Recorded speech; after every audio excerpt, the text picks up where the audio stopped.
Hi and welcome to this video on how to use fundamental analysis to evaluate cryptocurrencies.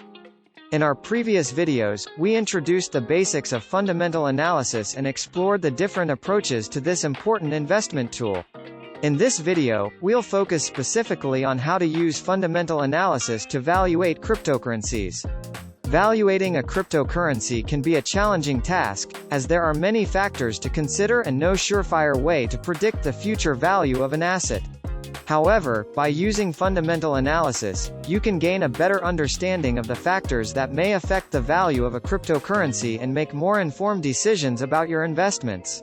So, what do you need to consider when valuating a cryptocurrency using fundamental analysis? Here are a few key factors to consider. Use case. As we've discussed before, the use case of a cryptocurrency is an important factor to consider. A cryptocurrency with a strong and practical use case is more likely to have value in the long term. Market sentiment. The market sentiment around a cryptocurrency can have a big impact on its value. Positive sentiment can drive up the price, while negative sentiment can drive it down. It's important to keep an eye on both the overall market sentiment and the sentiment within the specific community of the cryptocurrency. Economic indicators. The current economic environment can affect the demand for cryptocurrencies. For example, a recession may lead to a decrease in demand for riskier investments like cryptocurrencies. Team and community. The team behind a cryptocurrency and the strength of its community can be indicators of the cryptocurrency's long-term success. A strong team and supportive community can be positive factors to consider when valuating a cryptocurrency. Market capitalization. The market capitalization of a cryptocurrency can give you an idea of its size and relative stability.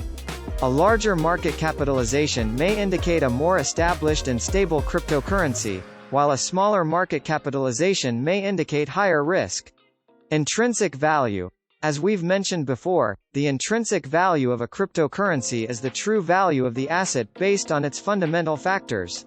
By estimating the intrinsic value of a cryptocurrency using an approach like the intrinsic value approach or the discounted cash flow approach, you can determine whether the cryptocurrency is overvalued or undervalued compared to its intrinsic value. These are just a few of the factors to consider when valuating a cryptocurrency using fundamental analysis. It's important to note that no single factor is a surefire predictor of the future value of an asset, and investors should use a combination of factors in order to gain a more complete understanding of a cryptocurrency's value. So, that's a brief overview of how to use fundamental analysis to evaluate cryptocurrencies. By considering the various fundamental factors that can affect the value of a cryptocurrency, you can make more informed decisions about your investments. Thanks for watching this video on how to use fundamental analysis to evaluate cryptocurrencies. If you enjoyed it and want to learn more about this important investment tool, don't forget to subscribe to our channel. And if you're ready to start using cryptocurrencies yourself, don't forget to create your own BINGX account using my referral link. Thanks for watching, and we'll see you in the next video. Goodbye.